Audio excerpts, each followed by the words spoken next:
Gadis itu dipaksa menikah di desa. Ternyata rumah barunya adalah sebuah villa mewah. Dan suaminya bukan hanya seorang pria berotot, tetapi juga seorang Taipan yang memiliki beberapa gunung. Gadis itu tidak pernah terbayangkan bahwa pernikahan penggantian ini membuatnya menjadi istri Taipan yang banyak orang iri.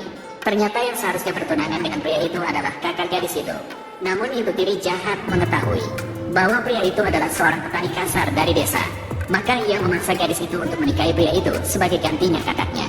Tanpa mereka sadari, gadis itu bukanlah lawan yang bisa mereka hadapi. Gadis itu pura-pura setuju agar ibu dan anaknya santai. Kemudian, saat mereka lengah, ia mengosongkan semua harta mas kawin dan meninggalkan sebuah foto selfie. Hampir membuat kakaknya marah sampai ke langit. Halo, halo. Kiwe, kamu yang manis. Kamu parkirkan mobilku.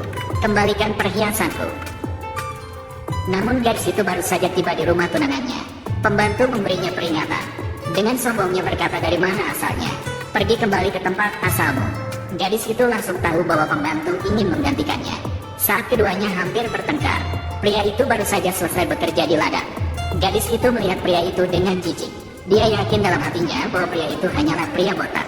Dan pada detik berikutnya, pria itu menunjukkan sifat aslinya. Aku mencintaimu. Yian, kedatanganmu pas sekali. Ini adalah calon istri yang datang dari kotamu. Kemudian pria itu menggendong gadis itu di bahunya. Setelah masuk ke dalam rumah, wanita itu mengira pria itu tak sabar. Namun pada saat itu, pria itu dengan serius berkata bahwa dia tidak mengakui ciuman anak. Ternyata pria itu sudah menyelidiki gadisku dari keluarga Ki dan mengetahui bahwa dia adalah wanita yang doyan harta. Oleh karena itu, dia pasti tidak akan menikahinya. Namun, demi memenuhi keinginan kakeknya, dia bisa mengamati gadis itu selama sebulan. Lalu memutuskan apakah gadis itu akan tinggal atau pergi. Tunggu dia tinggal selama sebulan. Kemudian pergi dengan sukarela.